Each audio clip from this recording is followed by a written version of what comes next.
Bonjour à tous. Bonjour à tous.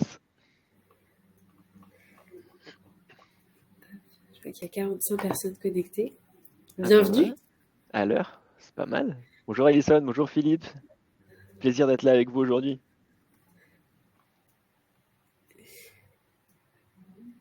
J'espère que vous allez tous bien. Donc il est 14h01, on est très ponctuel. On va attendre encore une petite minute pour laisser à tout le monde le temps de se connecter et ensuite on démarrera.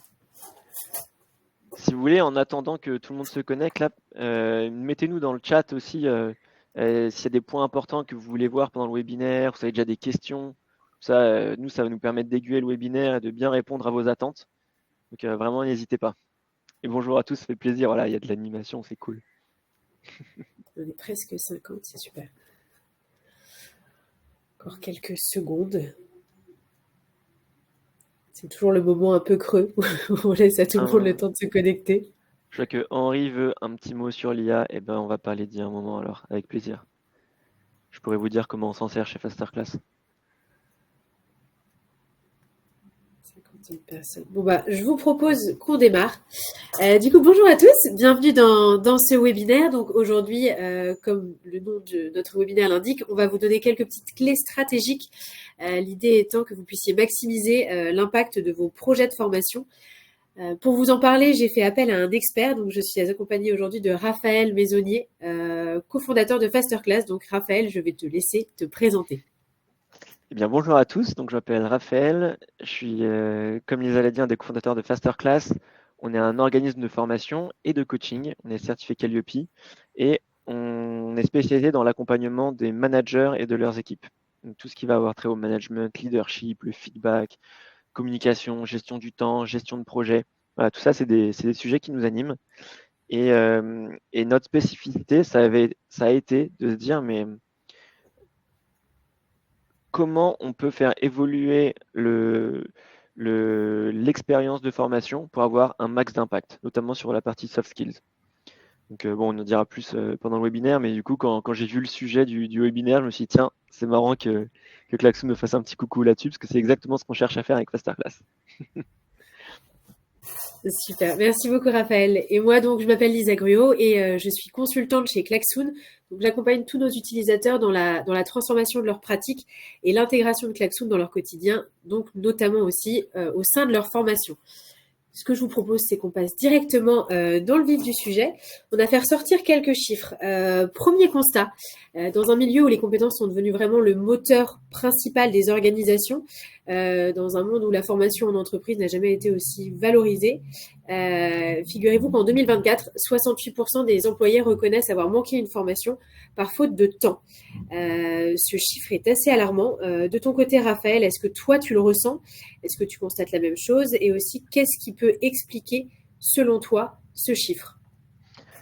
Alors, est-ce que je ressens ce truc de salariés qui manquent de temps? Oui. Est-ce que j'ai le même chiffre dans nos stats à nous chez Fasterclass? Pas du tout, C'est sûr que heureusement. non. Donc tant mieux pour nous.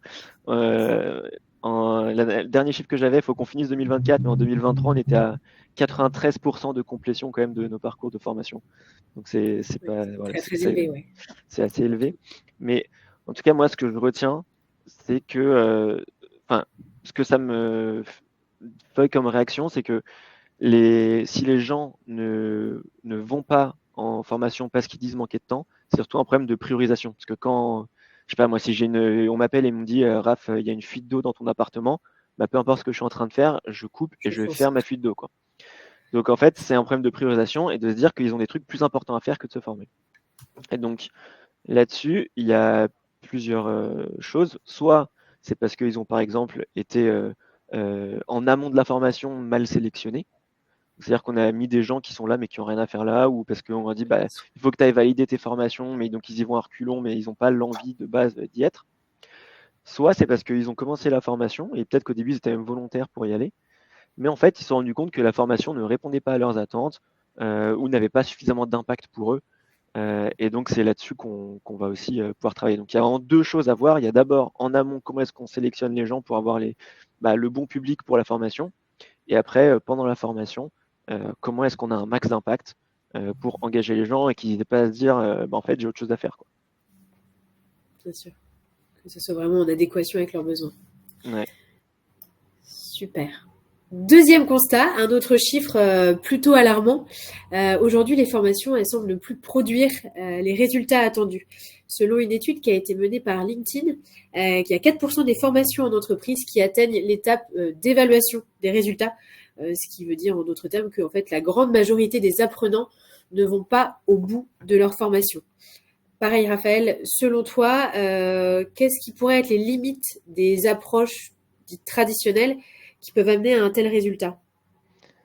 Alors moi, j'ai été très surpris quand tu m'as montré ce chiffre. Aussi. 4% des formations qui atteignent l'étape d'évaluation des résultats. Moi, je disais tout à l'heure, nous, on était à 93% qui l'atteignent, donc je suis quand même assez étonné. Je pense que LinkedIn, là-dessus, c'est peut-être leur stat sur LinkedIn Learning. Et donc, dans ce cas-là, c'est Oui, ça y surtout parle, oui. sur le. Enfin, j'imagine, hein, parce que 4%, je trouve ça tellement faible. En revanche, de se dire que les gens qui démarrent un e-learning, il n'y en a que 4% qui vont au bout, là, ça me paraît plus probable. Et en fait, je pense que c'est une tendance en fait, qu'on a eu avec le Covid.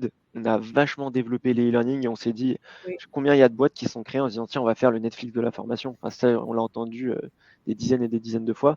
Même Fasterclass, nous au début, on s'est lancé là-dessus avant de se rendre compte qu'on faisait fausse route en faisant ça. Euh, et, euh, et peu à peu, du coup, bah, on a de faire que du e-learning, en fait, on se rend compte que bah, ça ne suffit pas. Que même si vous avez des minimums de cours en management, on a dû vous bassiner avec les objectifs SMART, avec le T de temporel. Et ben, si en fait vous donnez juste un accès à du e-learning, en fait les gens ils n'ont pas d'objectifs temporels pour regarder les sessions. Et donc en fait c'est là où le problème de priorisation se fait d'autant plus sentir parce qu'on a toujours autre chose à faire et on se dit bah, je le ferai plus tard, je le ferai plus tard, je le ferai plus tard. Et donc ça, c'est le premier truc, c'est s'il n'y a pas une deadline, et ben, on le fait pas, on le finit pas forcément, on a toujours autre chose à faire. bien sûr. Euh, et après, mince, je suis en train de perdre les fils de l'idée que je voulais vous donner. Euh, ah oui, si, et la deuxième chose, c'est que si on est sur quelque chose type LinkedIn Learning, on se retrouve dans un océan de contenu, quoi. Et donc en fait, je sais pas, déjà il y a 2 ans, ils revendiquaient plus de 20 000 formations dans le LinkedIn Learning, un truc comme ça. Je sais plus C'est énorme. donc c'est énorme. Donc moi, je veux me former avant de trouver la bonne formation. C'est dur, je peux être un peu perdu. Et je pense que ça fait qu'il vaut mieux privilégier aujourd'hui la qualité plutôt que la quantité de contenu. Et si j'ai 12 000 contenus à regarder, je sais pas lequel, je vais peut-être en commencer un, puis en fait c'est pas Oui, le c'est bon, ça, puis tu un vas en autre, commencer c'est un, pas le tu vas bon. réaliser qu'il y en a un autre qui est plus pertinent et pas forcément Voilà. revenir au premier, etc. Oui. Voilà, donc ça, c'est un des autres sujets. Donc, il y a se concentrer sur la qualité du contenu et se rendre compte que le e-learning seul, d'autant plus sans suivi, sans deadline temporel, etc., bah voilà, on n'arrive qu'à 4% des gens qui vont au bout, quoi. Donc, c'est pas C'est la totalement, solution pour avoir le plus grand impact, en gros. c'est clair. Merci Raphaël. Après, nous, on s'est intéressé du coup aux défis actuels des équipes LND. Euh, on a décidé d'étudier le contexte afin de mieux comprendre les enjeux. Et en fait, ce qui ressortait, premièrement, c'était déjà une restriction des budgets de formation. Je ne pense pas qu'il soit nécessaire d'expliciter ce chiffre. Et ensuite, on observe aussi une obsolescence rapide de certaines compétences, notamment des compétences hard skills. Alors toi, Raphaël, tout à l'heure, tu parlais des compétences soft skills, mais pour tout ce qui est hard skills, selon toi, est-ce que tu aurais une solution? Est-ce que tu es d'accord avec ça? Est-ce que à nouveau, tu as le même constat? Ouais, je ressens exactement la même chose que ce que tu dis. Euh, Budget, formation restreint, on le ressent tous. Heureusement pour nous, on continue à être en croissance parce qu'il y a quand même toujours des budgets de formation et comme bah, ce qu'on fait est très apprécié, bah, dans ceux qui gardent ou qui veulent, voilà, ça nous permet de continuer de croître là-dedans. Euh, L'obsolescence rapide de certaines compétences, bah, on est dans un monde, alors qu'on disait VUCA, maintenant banni, etc. Mais donc où il y a toujours plus de data, toujours plus de données, toujours plus d'outils, d'automatisation, etc. Et donc, les logiciels sont mis à jour continuellement. Donc, pour tout ce qui est hard skills, on a de plus en plus de mises à jour à faire et se tenir au courant, quoi. Enfin, rien qu'on parlait, je me souviens plus qui avait posé la question, je crois que c'était un certain Henri, de l'IA. L'IA, ouais. l'IA, il y a 5 ans, ça n'existait pas. Même il y a 3 ans, on n'en parlait pas, quoi. Et aujourd'hui, mais C'est obligatoire. si on ne met pas les mains là-dedans, on passe à côté d'un truc énorme, quoi. Énormissime. Donc ouais, il y a des compétences qui deviennent obsolètes, il faut en acquérir des nouvelles. Et là, bah, pour ça, quand on doit se former, il y a les 3 leviers pour moi, c'est d'abord d'avoir donc il y a des besoins qui sont complètement différents et pour les adresser, il faut différents formats d'apprentissage. Réussir à être omnicanal, avoir pas que du e-learning, mais pas que du présentiel, avoir pas que de la théorie, mais pas que de la pratique non plus, parce que sinon on pratique mal si on n'a pas fait la théorie avant. Avoir des choses qui nous mettent en action. Voilà, donc vous avez différents formats, différentes manières d'apprendre. Il faut réussir à toutes les exploiter. Et selon si on est plus sur des compétences qui vont être plus rapidement obsolètes ou moins rapidement obsolètes, bah là, on peut avoir différents formats sur lesquels on peut accentuer. Par exemple, quelque chose de très obsolète, qui va être obsolète très vite, il faut un contenu qui est facilement mettable à jour. Donc, je ne vais pas lancer une énorme production vidéo en studio et tout ça pour un truc qui va être Oui, c'est obsolète dans 6 mois. Alors que quelque chose qui est moins obsolète moins rapidement, notamment par exemple sur des pratiques managériales, nous on a du bol là-dessus chez Masterclass. C'est pour ça que là, nous on peut se lancer dans des prods vidéo très quali parce que je ne vais pas devoir mettre à à jour retourner tous les 2 mois. voilà, la méthode STAR pour faire un feedback, elle existait il y a 20 ans, elle existera dans 20 ans, quoi. En gros, c'est un peu ça l'idée. Mais voilà, d'avoir les besoins évoluent très vite et de la besoin de mettre à jour et d'utiliser différents formats d'apprentissage, pour le coup, ça c'est hyper vrai pour un peu tout. Deuxième chose, on a un besoin croissant de personnalisation et besoin d'avoir des formations de meilleure qualité. On l'a vu au début avec le fait que 68% des gens dépriorisaient leur formation. Je vais appeler ça comme ça en disant qu'ils vont pas au bout, c'est qu'ils la dépriorisent. C'est parce que pour eux, c'est pas assez personnalisé ou ils perçoivent pas assez de valeur là-dedans. Donc, il faut réussir à augmenter la qualité. Je vois Rachel qui pose la question. Une population très dispersée géographiquement. Ça aussi, ça rentre en compte dans les différents formats d'apprentissage. Si vous êtes tous sur place au même endroit ou pas, là, on peut avoir différents formats et c'est là où le fait de faire, par exemple, des ateliers à distance, le fait d'avoir quelques contenus en asynchrone à regarder, ça devient très intéressant quand vous avez des gens dispersés géographiquement et c'est un moyen de les faire bosser ensemble, parfois même avec des Oui. méthodes de codev ou des choses comme ça, sur des sujets en commun et de continuer à bâtir la culture commune alors que d'habitude, ils se voient très très peu régulièrement. Oui, même à Euh, distance, tu as moyen de créer quand même du lien, en évitant les plénières très descendantes, Ouais, exactement. comme ça Et pour moi, les ateliers. je recommande vraiment quand vous faites de la théorie, on va dire ça comme ça, c'est là où c'est cool d'aller en asynchrone, avec des fiches, des petites capsules vidéo, des choses comme ça. Et quand vous avez de la mise en pratique, là, il faut être en synchrone. Et donc, en fait, de réserver vos sessions en synchrone pour de la pratique pure et dure, pour que les gens soient actifs et pas avoir un cours descendant qui soit en fait un peu trop rébarbatif, quoi. Et après, la nécessité d'intégrer les nouvelles technologies rapidement, ça, c'est hyper important pour déjà rester dans le coup, être moderne, pour apporter un max de valeur et aussi pour ne pas paraître has-been si vous ne le faites pas, quoi. Euh, mais ça vous permet, les nouvelles technologies, à la fois en amont pour créer plus rapidement des parcours de formation qui vont être plus qualitatifs, donc les deux, plus vite et plus quali, et en même temps pour ensuite, une fois que vous les délivrez, apporter une meilleure expérience de formation. Alors, nous, chez Fasterclass, on s'est servi de l'IA parce que je repense tout le temps, continuellement, j'ai en toile de fond la question d'Henri dans la tête.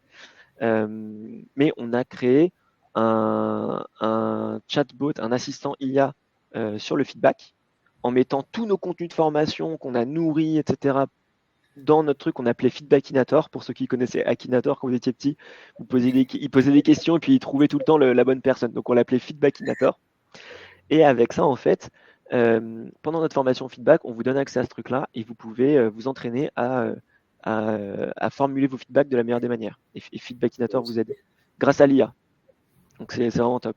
Et donc, vous pouvez intégrer de nouvelles technologies et ça va vous aider en fait. Donc vraiment, avoir différents contenus, différents formats d'apprentissage, augmenter au max la qualité et la personnalisation Ensuite, utiliser de nouvelles technologies, c'est 3 trucs qui sont clés pour bah, continuer à croître malgré des budgets de formation restreints et malgré l'obsolescence rapide de certaines compétences. Bien sûr. Merci Raphaël. Alors pourquoi changer d'approche? Là, ça va vraiment être ton domaine d'expertise, donc je vais te laisser expliciter un peu cette slide. Ouais, en fait, alors je vais être assez rapide, je pense là-dessus, mais mon point, c'était de se dire, aujourd'hui, très majoritairement, quand je parle à mes potentiels clients, mes prospects, la formation est vue comme un centre de coût. Et donc l'idée, c'est de se dire que les dirigeants, très souvent encore, voient la formation comme un centre de coût et c'est en mode, bon, il faut que ça nous coûte le moins cher possible et que ça nous prenne le moins de temps possible. C'est un peu chiant, désolé pour le mot, mais bon, faut le faire et puis légalement, on doit le faire, donc ok. Mais ça reste un coût et qu'on veut diminuer au max. Et il faut réussir à faire changer cette mentalité grâce à tout ce qu'on a vu précédemment, personnalisation, nouvelles technologies, être au taquet sur les nouvelles compétences, avoir du contenu moderne, efficace, qui maximise l'impact, etc. Pour que la formation ne soit plus vue comme un centre de coût, mais comme un investissement. Un véritable investissement dans les people, au sein des entreprises, même un moyen en fait à terme de gagner des parts de marché, de retenir ses talents, parce que quelqu'un qui n'apprend plus dans une entreprise a déjà un pied dehors. Hein, on va passer. Oui. Combien d'amis, combien de personnes on connaît qui nous disent bah, j'ai fait le tour de mon job, Oui. c'est pour ça que je change de boîte, quoi. J'ai fait le tour. Donc voilà, de réussir à, à- de- à faire que la formation soit perçue comme un investissement de la part de l'entreprise pour retenir ses talents, les faire croître, les faire grandir, les monter en compétences et gagner des parts de marché parce que l'entreprise bosse mieux que l'entreprise concurrente, c'est ça tout l'enjeu, quoi. Et donc, ça permet, si on a cette approche-là, l'idée c'est vraiment que la formation soit réalignée avec les objectifs business. Et donc, il y a toute une idée derrière de ROI. Donc, c'est une approche héroïste de la formation. Et pour y arriver, je pense que le cœur de l'approche, c'est de servir de la méthodologie Design Thinking, qui est une méthodologie de gestion de projet d'ailleurs, où on a une approche centrée utilisateur, et là, l'utilisateur, c'est l'apprenant. Et donc, de mettre l'apprenant au centre de votre démarche, de votre parcours de formation, et de se dire comment je fais en sorte que mon apprenant il kiffe à mort ma formation et d'avoir un max d'impact et qu'il s'en serve ensuite, une fois que la formation est finie, que ça va changer son quotidien, quoi. Oui, Si vous qu'il arrivez à faire progresse. ça, si vous arrivez à faire ça, c'est gagné. Et là, c'est une vraie approche investissement versus centre de coût. Je vois juste des petites questions très vite. Vas-y, vas-y. Lisa qui dit votre chatbot existe-t-il pour apprendre à établir un objectif SMART dont vous parliez? Alors la réponse est non, mais c'est une très bonne idée, donc je vais peut-être faire ça aussi, Je un note. de ces quatre. Là, on a commencé avec le Feedbackinator, euh, mais C'est peut-être le début d'une longue série. voilà, c'est sûrement le début d'une longue série. On est en train de réfléchir à pas mal de chatbots basés sur le contenu de nos formations. Et pour le social learning, comment lancer cette approche sans se retrouver submergé? Alors, le social learning, faut voir exactement ce que vous entendez par ça. Moi, j'aime bien parler de création de petites communautés et de faire des moments de codev.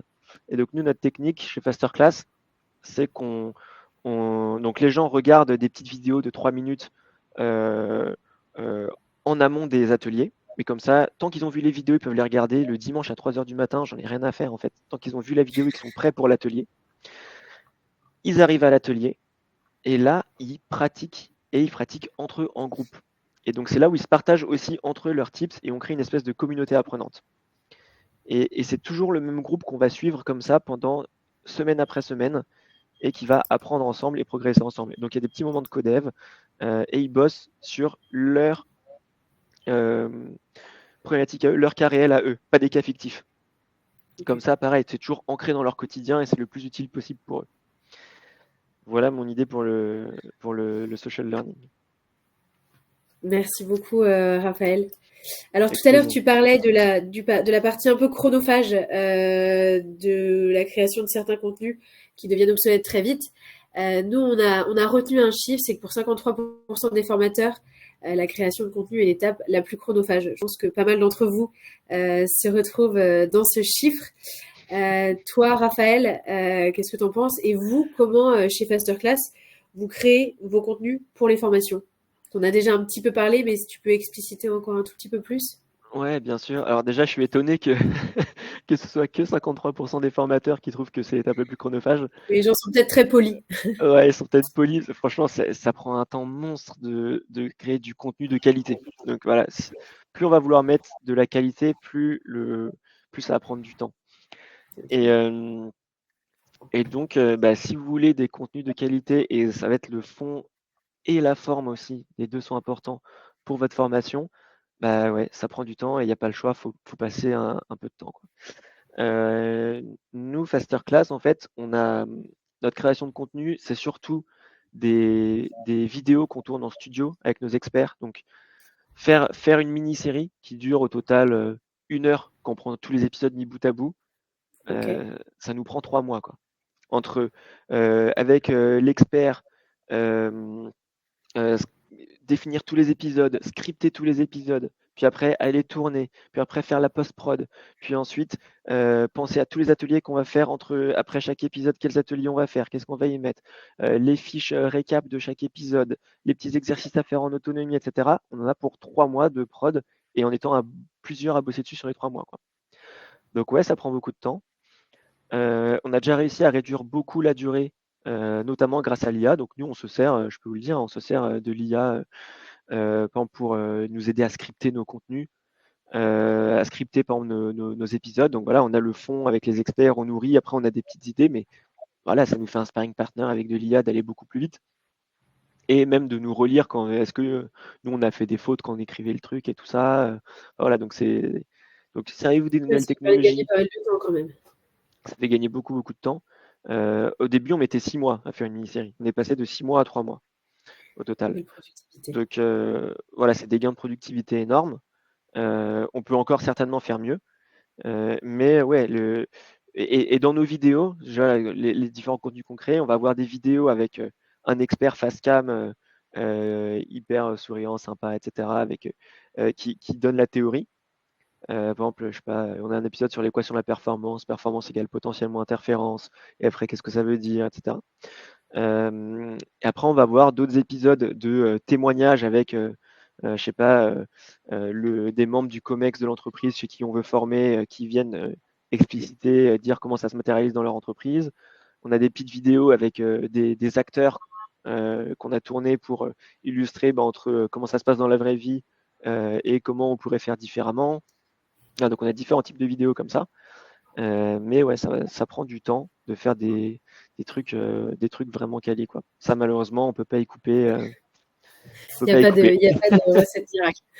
Non, il faut à un moment, voilà, il y a du boulot, du boulot, du boulot, mais c'est ça aussi qui fait que comme ça prend du temps, c'est une opportunité parce que tout le monde n'a pas le, le, n'a pas la capacité à prendre ce temps ou pas, enfin, parfois pas les épaules ou pas l'envie, etc. Donc si vous le faites, c'est aussi un moyen de vous démarquer. Merci beaucoup, Raphaël. Je vois l'heure qui tourne. On va passer du coup au sujet qui nous intéresse tout particulièrement aujourd'hui. Donc en vrai, aujourd'hui, comme on vous le disait, l'idée c'est d'appréhender la formation en mode gestion de projet et ça va vous apporter de nombreux bénéfices. Là, on en a retiré 4. Le premier, ça va être de structurer l'apprentissage parce qu'en fait, entre la création de contenu et les tâches administratives, qui, comme on le disait précédemment, sont très chronophages, et ce, malgré l'utilisation de LMS, de CRM ou de l'IA. L'approche en mode projet, ça va vraiment vous permettre d'identifier les besoins clés, de fixer des objectifs clairs et aussi d'allouer des ressources plus efficacement. Deuxième point, ça va vous permettre de maximiser la collaboration. Alors pourquoi? En fait, l'approche en mode projet, ça va vous permettre de structurer les échanges, mais aussi d'engager toutes les parties prenantes avant, pendant et après la formation, que ce soit les employés, du coup les apprenants, mais aussi les formateurs et les managers. En fait, à chaque étape, la collaboration va s'orienter de manière fluide vers l'objectif d'apprentissage qui avait été défini en amont de la formation. Et cette approche, elle va favoriser vraiment une communication transparente. Ça va simplifier la coordination, pardon, et ça va aussi renforcer l'engagement des apprenants. Troisième point, on va venir répondre à des besoins évolutifs. Alors, qu'est-ce qu'on veut dire par là? En fait, les besoins dans une formation, ils évoluent sans cesse et une approche en mode projet, ça va permettre aux équipes de mieux s'adapter. Excusez-moi, les aléas du direct. Ça va vous permettre aussi de collecter des feedbacks réguliers et ça va vous permettre enfin de faciliter la combinaison de différents formats d'apprentissage.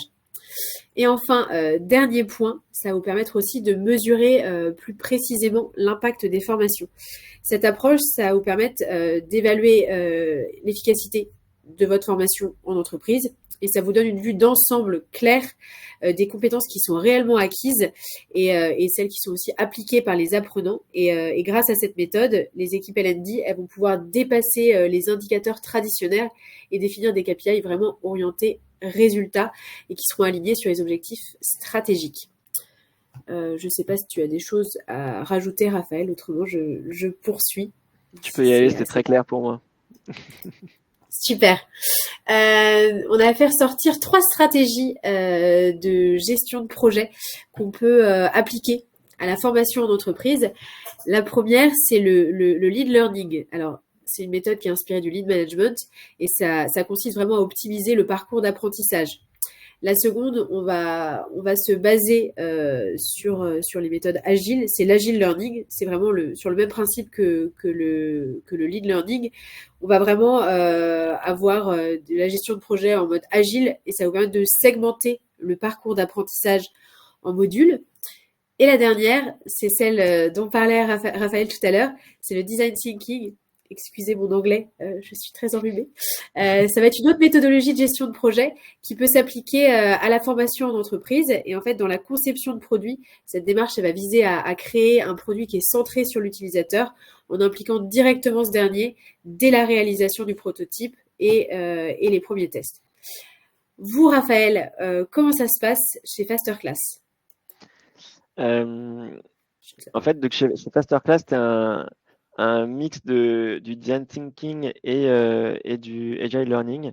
C'est-à-dire que on s'est dit comment est-ce qu'on peut maximiser l'impact des formations. Et je vois les questions de Lydia et de Alison. Je vais répondre à votre question sur la mesure d'impact et de l'efficacité.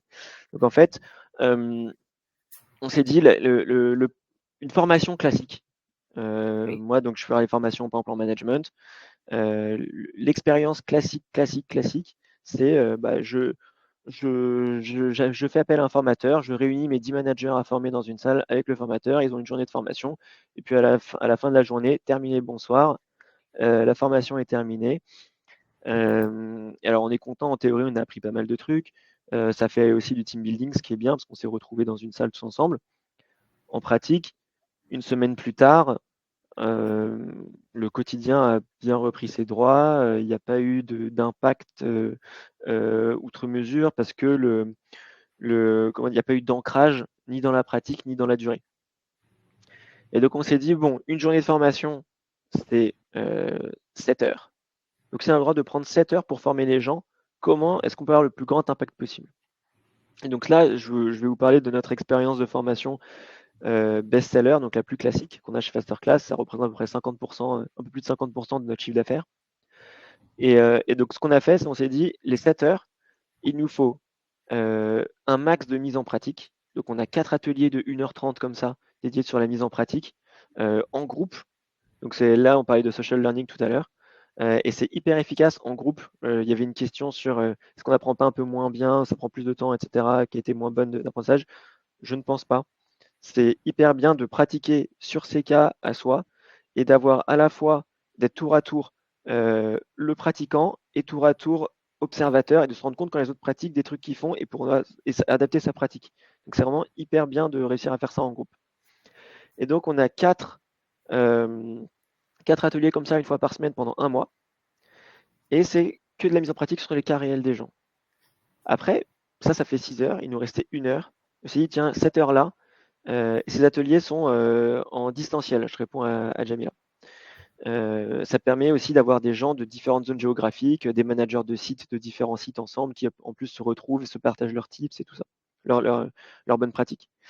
Pour pouvoir pratiquer correctement, il y a besoin d'un minimum de théorie. Et donc c'est là où nos contenus qu'on a tournés en studio et puis sont à voir avant chaque atelier. Il y a quelques vidéos, 3-4 vidéos de 3 minutes en moyenne, pour que les gens y viennent et on sait, on pratique pas n'importe comment. Par exemple, si j'ai une formation sur le feedback, bah, les gens ils viennent et puis ils connaissent la théorie du feedback avec la méthode STAR, l'équation de la performance et tout ça. Et ils vont pas me faire ni des critiques, ni des compliments, ni des reproches, ni des ordres déguisés, ni des évaluations. Bref, ils vont faire des feedbacks. Parce que s'ils pratiquent mal, derrière, bah, en fait, ils vont apprendre des mauvaises habitudes. Ensuite, alors je ne sais plus à quel moment il faut que je passe à la slide suivante, mais vous voyez en tout cas les petits pouces. On parlait, il y avait 2 questions sur les KPI. Donc Je on crois que a peut-être la slide suivante, vas-y, si jamais tu peux. Bah, ok, je ferai après les KPI, alors c'est la slide encore d'après. Ah tiens, je te la mets, c'est celle d'après. Ok, C'est bon, ça? Non? ouais, bon, ça, ça, c'est tous les KPI qu'on va réussir à mesurer. En fait, à la fin, on mesure, tout au long du parcours, on va mesurer des indicateurs. On a créé un indicateur qu'on a appelé le SEI avec Masterclass, comme ça, satisfaction, engagement, impact. On n'a pas été chercher très loin. Mais on s'est dit que si les gens étaient Efficace. satisfaits, ouais, efficace. Si les gens sont satisfaits, si les gens sont engagés, c'est-à-dire qu'ils regardent les vidéos et et qu'ils sont présents aux ateliers, et si il y a un impact, c'est-à-dire si l'impact c'est le changement de pratique, bah, là C'est globalement on a super. gagné quoi. Et donc c'est la slide qui synthétise les indicateurs clés qu'on remet à notre client à la fin de chaque parcours de formation, avec la note globale. Donc là c'est de la satisfaction. Donc là on a anonymisé le client comme ça vous le savez pas, mais c'est typique de en gros ce qu'on remet à nos clients à la fin.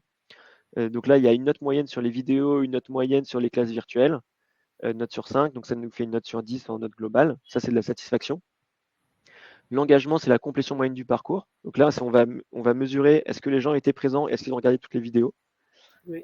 Donc là, on voit qu'il y a 95% de complétion. Donc en prenant en compte la présence plus le visionnage des vidéos. Et après, l'impact. Donc là, on était à 75%, on va dire, de score d'impact. Donc en fait, ça veut dire que sur ce groupe, il y a 75% des 12 personnes qui ont déclaré avoir mis en pratique, alors changé une pratique et après on les questionne sur quelle pratique ils ont changé, etc. Et il y a 75% des membres du groupe qui a été formé qui ont changé au moins une pratique suite à la formation d'un point de vue managérial. Là, c'était une formation fondamentaux du management. Et derrière, on mesure aussi un NPS. Donc ça, c'est est-ce que vous recommanderiez cette formation? On a un NPS de 60. Donc tout le monde ne sait pas comment calculer un NPS, mais en fait, c'est vraiment énorme, 60 comme NPS. Il faut savoir que le NPS moyen de la formation en France, il est à moins 33. Donc voilà, donc c'est ça aussi le décalage. Vous voyez, 68% des gens qui vont pas au bout des formations, il y a moins 33 de NPS, c'est un score entre moins 100 et 100. Donc si on prend le temps mais c'est du temps, de faire des contenus quali, d'avoir une approche centrée utilisateur, de vouloir vraiment maximiser l'impact, de mettre de la pratique, d'avoir du synchrone, de l'asynchrone, etc., bah, ça paye quoi. Et vous pouvez vraiment être vu comme un investissement. Si tu arrives à revenir juste sur 2 slides avant. Pardon, excuse-moi. Tac. Celle-ci, je t'en mets. Ouais, voilà, celle-là. Vous voyez, donc en fait, les petits points verts qu'on a mis tout au long du parcours, c'est là où on mesure la satisfaction des gens. À la fin de chaque session, on leur demande comment c'était. À la fin de chaque chapitre en ligne, on leur demande comment c'était. Et vous voyez la petite bulle rose, ça, c'est aussi un community manager masterclass. Donc en fait, on a une espèce de tuteur ou de community manager qui suit chaque groupe et qui s'assure que les gens aient bien vu les vidéos, qu'ils ont bien, il invite les gens avec le bon lien pour l'atelier à distance. Il fait un petit rappel la veille, on se retrouve demain, revoici le lien au cas où, etc., etc., etc. Vous avez vraiment un suivi personnalisé et régulier tout au long de la formation.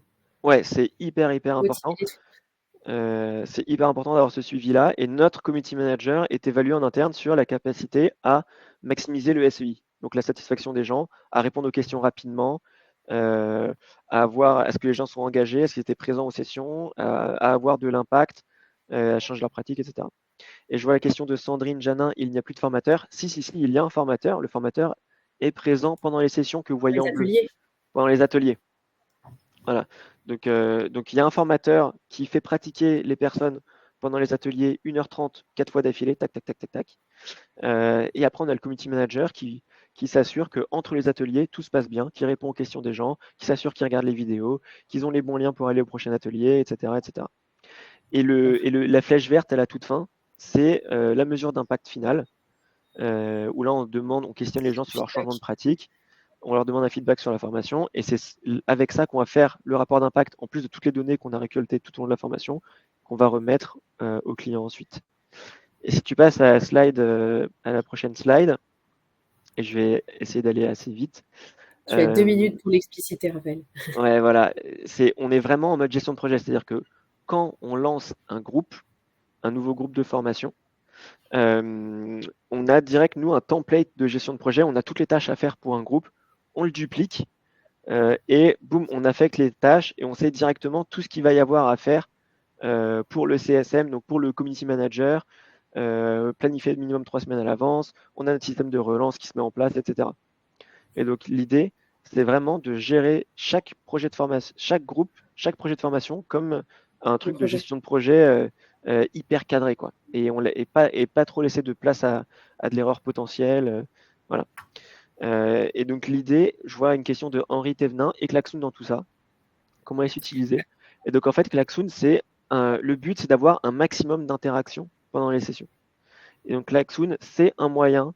Il y a d'autres moyens, donc je ne vais pas forcément citer de concurrents, mais c'est un super moyen d'avoir des interactions au cours des sessions, voilà, de faire des sondages, que tout le monde puisse participer, d'avoir les boards, les tableaux blancs, etc., Ça va etc. vraiment être l'outil, quoi.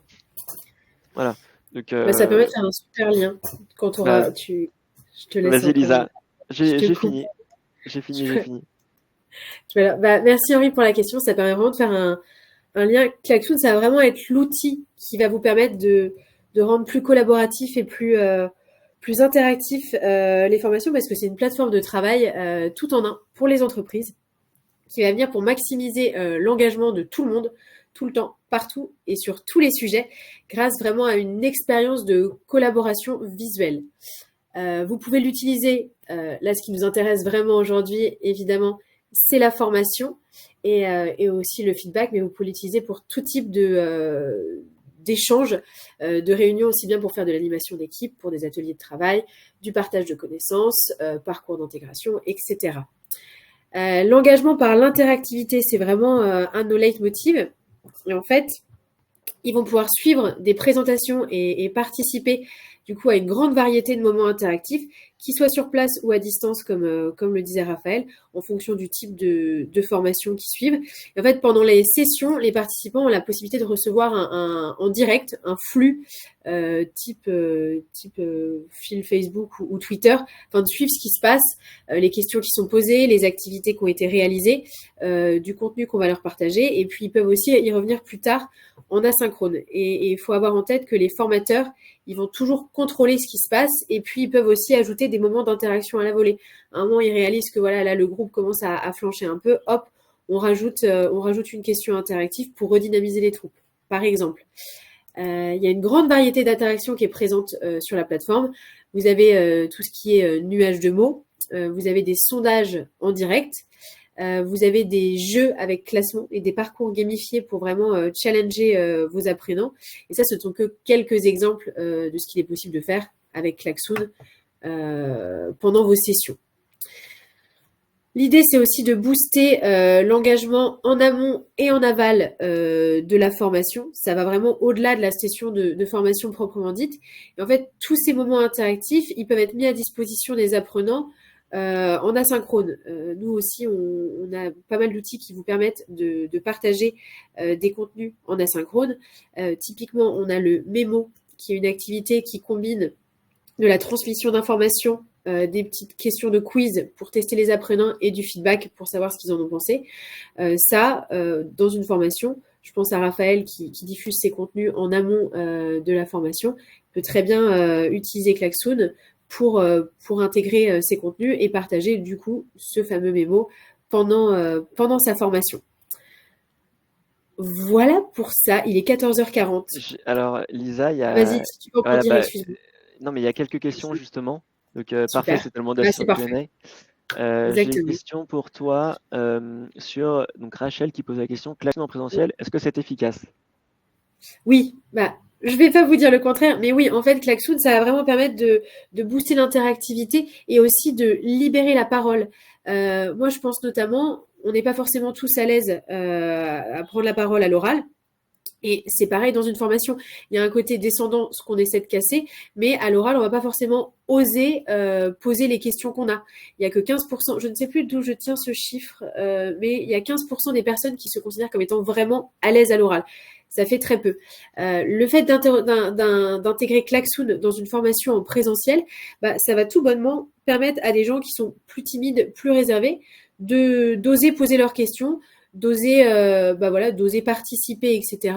L'idée, c'est pas d'être en présentiel, mais tous à fond sur son écran. L'idée, c'est pour moi, ce qui est important, c'est vraiment d'allier des moments où on est complètement connectés les uns aux autres sans écran et ensuite des moments avec Klaxoon. Mais ça va vraiment libérer la parole. Et en fait, une question en appelant une autre, ça va vraiment nourrir les échanges. Et je pense, on va rentrer encore plus en profondeur dans la formation.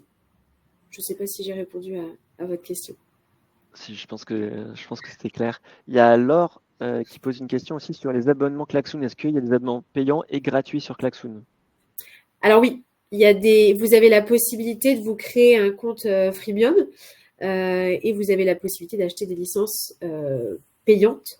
À voir aussi, vous pouvez en acheter directement sur notre site internet, sur notre e-shop. Et vous avez en parallèle, si vous appartenez à une société, si vous voulez acheter plusieurs licences, là il y a des offres entreprises avec des tarifs plus avantageux. La différence entre les licences gratuites et les licences payantes, ça va être le nombre de personnes que vous allez pouvoir connecter, notamment à vos activités, et le nombre d'activités que vous allez pouvoir créer dans votre bibliothèque d'activités. Alors, j'ai une question pour moi, je pense, de Andrew, qui dit combien de participants par trainer? Donc nous, chez Fasterclass, on essaie de limiter à 12 personnes dans un groupe pour que les gens puissent avoir des vraies interactions et être vraiment actifs. S'il y a 50 personnes à bosser en même temps, c'est plus compliqué. Voilà, donc on essaie de limiter à des groupes de 12. Autre question de Valérie, est-ce que Klaxoon est multilingue ou seulement en français? Non, il est multilingue. Il est disponible en français, en anglais, en espagnol et en allemand. Si je ne dis pas de bêtises, je crois que pour l'instant c'est tout. Ça tend à s'étendre aussi. Et vous l'avez disponible. La plateforme, en tout cas, est disponible en 4 langues. Après, votre contenu, vous l'ajoutez dans la langue que vous souhaitez, bien sûr. Mais pour tout ce qui est bouton de manipulation et espace de création, ça est disponible en 4 langues. Euh, j'ai encore une question pour toi. Est-ce qu'il y a des sessions pour savoir comment utiliser Klaxoon lorsque nous avons déjà une licence? Bien sûr. Alors, vous avez les sessions découvertes qui sont proposées. Vous vous inscrivez. Je vais chercher le lien des sessions découvertes. Ce sont des sessions de 45 minutes. C'est complètement gratuit. Vous vous inscrivez. On en a qui portent sur l'agilité, d'autres sur la formation et la dernière sur les rituels d'équipe. Donc voilà, ça va vous permettre d'apprendre à manipuler un peu plus Klaxoon et à connaître plus la plateforme si jamais vous êtes néophyte. Et je vais vous mettre le lien dans le chat. Hop. Tac. Voilà, le replay sera disponible. Il y avait aussi une personne qui demandait si on avait, si le contenu qu'on a partagé serait disponible, enfin la présentation. Donc, j'imagine que Alors ça, oui. c'est une excellente question. Bah, elle sera disponible du coup dans le replay. Je ne sais pas, Johanna, si tu nous entends. Est-ce que le contenu qu'on a partagé sera disponible? Oui, génial. Voilà, Donc voilà. vous avez la Donc, réponse. donc le support sera disponible. Et je regarde l'heure, mais il nous reste 8 secondes, donc je pense qu'on a traité les Et questions au j'en max. profite pour faire le lien. Si ça vous intéresse de découvrir Fasterclass, je vous invite à flasher le premier QR code. Et si vous voulez télécharger le dernier livre blanc de Klaxoon sur la formation d'entreprise, n'hésitez pas à télécharger le deuxième QR code. À flasher, pardon. Et autrement, s'il n'y a plus de questions, il ne nous reste plus qu'à... Il est 14h45, donc je pense que c'est Parfait bien timing. qu'on reste dans le timing. Euh, Exactement. Merci à tous en tout cas de nous avoir suivis. Et puis, à bientôt pour de nouvelles ouais. aventures. Merci à tous, c'était un plaisir aujourd'hui d'être avec vous. Et puis bah, à bientôt. À bientôt. Bonne journée. Au revoir. Au revoir.